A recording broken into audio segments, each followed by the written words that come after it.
উপযুক্ত তথ্য প্রমাণের অভাবে ডক্টর নির্মল মাঝিকে সোমবার ক্লিন চিট দিল এমপি এমএলএ আদালত। তবে তার বিরুদ্ধে আর্থিক দুর্নীতি ও জালিয়াতির অভিযোগে মামলা দায়ের হয়েছিল, কিন্তু পর্যাপ্ত তথ্য প্রমাণের অভাবে ডক্টর নির্মল মাঝি নিঃশর্ত মুক্তি পেলেন। 2018 সালে ডক্টর নির্মল মাঝির বিরুদ্ধে 409 ও 434 ধারায় মানি লন্ডারিং ও জালিয়াতির মামলা দায়ের করা হয়েছিল। তার কারণ ওই সময় মেডিকেল কাউন্সিলের প্রেসিডেন্ট থাকাকালীন অর্থ তছরূপের অভিযোগ উঠেছিল বিধায়ক নির্মল মাঝির বিরুদ্ধে। তার বিরুদ্ধে অভিযোগ ছিল রাজনৈতিক প্রভাব খাটিয়ে এবং মেডিকেল কাউন্সিলের সভাপতির পদ ব্যবহার করে ব্যক্তিগত উদ্দেশ্যে ওয়েস্ট বেঙ্গল মেডিকেল কাউন্সিলের পাবলিক ফান্ড ব্যবহার করতেন, যার ফলে 2018 সালে বিধাননগর এমপি এমএলএ ফৌজদারি আদালতে মামলাটি দায়ের করা হয়েছিল।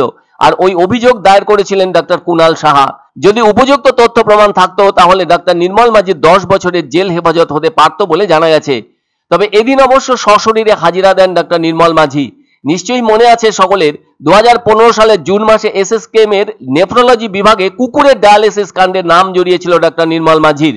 অভিযোগ ছিল তৎকালীন রাজ্য মেডিকেল কাউন্সিলের সভাপতি এই নির্মল মাঝির এক আত্মীয়ের কুকুরের জন্য হাসপাতালের ডায়ালিসিস ওয়ার্ডে সব ব্যবস্থা পাকা করে ফেলা হয়েছিল। যাই হোক, মানি লন্ডারিং ও জালিয়াতি, সরকারি টাকা আত্মসাতের মামলায় এদিন উপযুক্ত তথ্য প্রমাণের অভাবে প্রাক্তন মেডিকেল কাউন্সিলের চেয়ারম্যান ডক্টর নির্মল মাঝিকে নিঃশর্ত মুক্তি দিলেন বিচারক দেবদত্ত রায় শর্মা। এদিকে ওই রায় শোনার পর অভিযোগকারী ডক্টর কুণাল সাহা জানান এই রায়ে তিনি খুশি নন, ফলে তিনি পরবর্তীতে হাইকোর্টের দ্বারস্থ হবেন বলে সংবাদ মাধ্যমকে জানিয়েছেন। আর হাইকোর্টে এই মামলায় তিনি উপযুক্ত বিচার পাবেন বলেও মনে করছেন।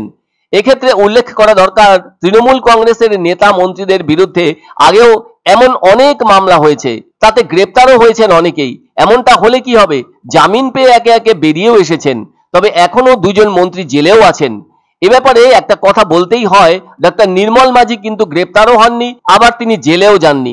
অথচ তার বিরুদ্ধে 409 ও 434 ধারায় মানি লন্ডারিং ও জালিয়াতির মামলা দায়ের হয়েছিল। ওই মামলারও তদন্ত চলছিল। তার বিরুদ্ধে অভিযোগ উঠেছিল 2018 সালে মেডিকেল কাউন্সিলের প্রেসিডেন্ট থাকাকালীন, আর মামলা দায়ের হয়েছিল সাংসদ বিধায়ক আদালতে। কিন্তু এদিন যখন আদালতে তদন্ত রিপোর্ট জমা পড়ে তখন দেখা যায় বাস্তবের সঙ্গে তার কোনো মিল নেই, আর তদন্তে তেমন কিছু উঠেও আসেনি। ওনার বিরুদ্ধে যে সমস্ত অভিযোগ আনা হয়েছিল তার কোনো ভিত্তি নেই। বলা যায় এখন এই মামলা থেকে পুরোপুরি মুক্ত ডক্টর নির্মল মাঝি। তবে যিনি মামলাটি দায়ের করেছিলেন সেই ডক্টর কুণাল সাহা এদিনের রায়ে মোটেই খুশি হতে পারেননি, ফলে তিনি হাইকোর্টের দ্বারস্থ হবেন বলে জানিয়েছেন। সত্যের জয় হয়েছে, সত্যমেব জয়তে। মিথ্যের দ্বারা সত্যকে প্রতিহত করা যায় না।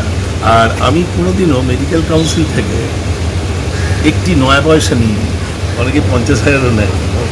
আমার তো মাথায় হাত পড়েছে, কী করে নেয়, আমি তো কোনোদিন একটি নয়া পয়সাও নিই। ডেফিনেটলি আমার আশা এবং বিশ্বাস ওপরের কোর্ট মানে হাইকোর্ট এবং প্রয়োজন হলে সুপ্রিম কোর্টে বিচার নিশ্চয়ই হবে, সুবিচার আমরা পাবো। কারণ এই যা কেস উনি করেছেন, এই কেসে ওনার ছাড়া পাওয়ার কোনোভাবেই কোনো কারণ ছিল না। এক অন্য অনুভূতির স্পর্শ পাওয়া যায় রয়কো ব্র্যান্ডের গেঞ্জি ও জাঙ্গিয়ায়। তাই ছোট বড় সবার পছন্দ রয়কো গেঞ্জি ও জাঙ্গিয়া।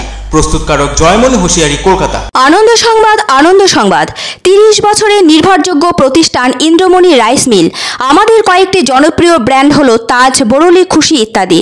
আমাদের ফ্যাক্টরি আউটলেট সিজি ট্রেডিং কোম্পানির দিনবাজার এক্সিস ব্যাংকের পাশে, জলপাইগুড়ি। এখানে সুলভ মূল্যে গুণগত মানের সব ধরনের চাল পাওয়া যায়। Phone number 9547029475।